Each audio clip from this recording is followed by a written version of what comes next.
Sleepy Joe Biden, he used an auto pen last year for the turkey's pardon. So I have the official duty to determine, and I have determined that last year's turkey pardons are totally invalid, as are the pardons of about every other person that was pardoned other than, where's Hunter? No, Hunter's was good. That was the one pardon, Pam, that was good, right? The rest of them are all invalid. I don't know what the hell you're going to do about that, but now we're going to take a little of the joke, and that is a mess. But they're hereby null and void. The turkeys known as Peach and Blossom last year have been located, and they were on their way to be processed, in other words, to be killed. But I have stopped that journey, and I am officially pardoning them, and they will not be served for Thanksgiving dinner. We saved them in the nick of time. This one has plenty of time, but they were saved in the nick of time.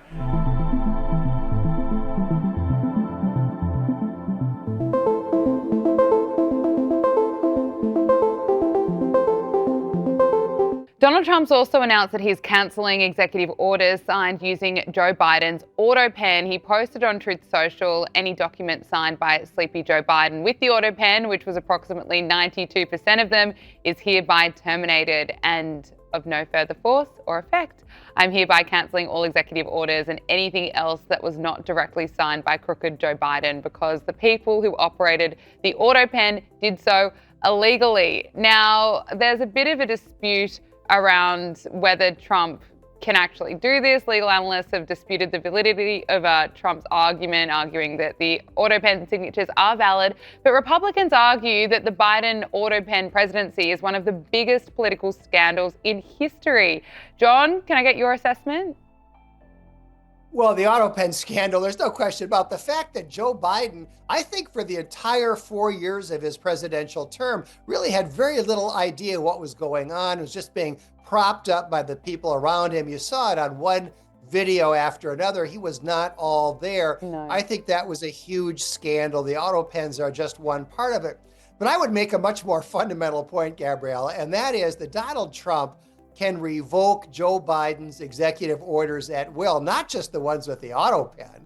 He already has revoked a number of Biden's executive orders. He can revoke all of them.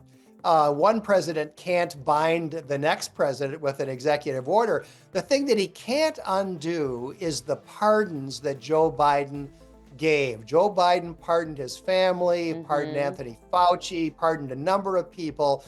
The pardons, Trump can't do anything about. But the other executive orders, whether they were signed with an auto pen or not, Trump has the power to simply revoke them. And the amount of pardons, I mean, absolutely extraordinary under Joe Biden.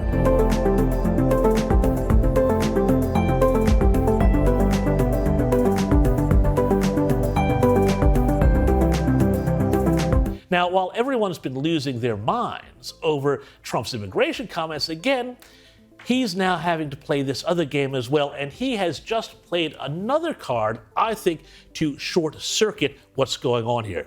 Not everyone understands the importance of this, but he has just declared everything signed by the Biden administration with the infamous auto pen null and void.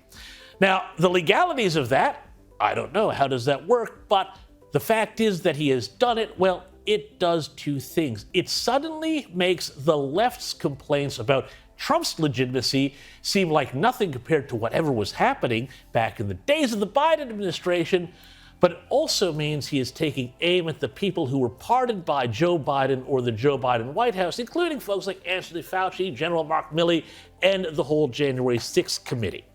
The immigration fight that he's picked is important, but again, it's a bit of a distraction. It's a smokescreen. To put it another way, what Trump has done here is he's gone back in time to get one step ahead of the game.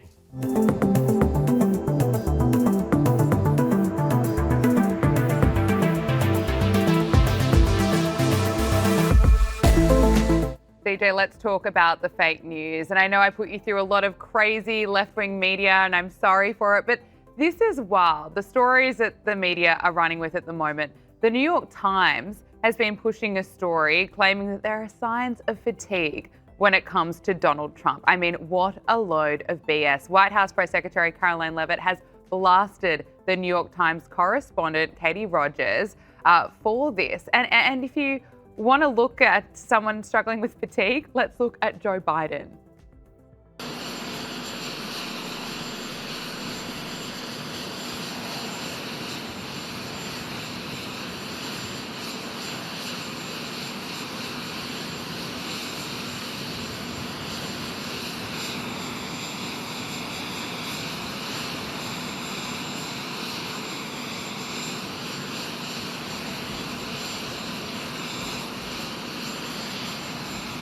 So CJ, while this was going on, while the world was watching Joe Biden's sad, obvious decline, the media was covering it up. The media was complicit in the cover-up. And now we have Donald Trump, who was full of energy. He's the most entertaining president, as well as probably the most successful that we've ever seen. And they're running stories saying that there are signs of fatigue. You know, it's absolutely insane, especially after going through 4 years of a Joe Biden presidency where that man's biggest fears were President Donald Trump and a flight of stairs. And we want to sit here and pretend as if Donald Trump is losing his faculties. It is absolutely insane. But what's incredible about this story is the media can't quite figure out which narrative they want to push. Is this a man who has too much energy or a man who has not enough? Because just yesterday, I read a story from Axios, where they said that President Trump was unwell because he tweeted 100 times between the hours of 12 and 5 a.m. Now, I got to tell you, I was asleep during that time. So if this president can stay up and speak about the issues that are going on in America and across the world with the vitality that he does, the energy that he does, then I think that he's going to be A-okay. And I think many people see that every time they see this president go up to the podium, go up to a mic and speak to the issues that are on the minds of the American people. Well said. Well, here is Donald Trump speaking to the media today. But you always find something new, like, is he in good health? Biden was great, but is Trump in good health?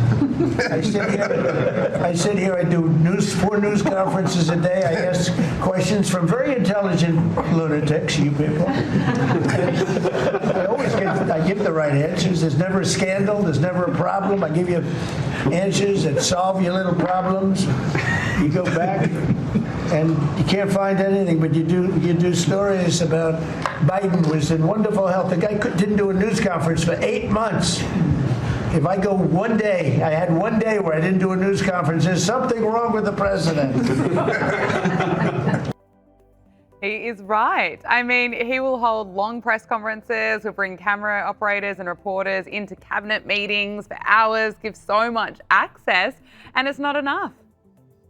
It's never enough for these people, and nothing will ever be enough for these people because they have their pre-baked narratives that they're looking to perpetuate about this president, that somehow he is not rising to the occasion, that he's not the strong commander-in-chief that we know him to be. But the American people see through it because we know him and we know his leadership and we know the results that he's brought about. We would not be in the place that we are in the world, we would not be in the place that we are as a country right now without his leadership, which is all in all the time. And so, to be quite frank, all of this entire, hoopla about is the president okay, is he doing well? He's doing more than well. He's doing exceptional.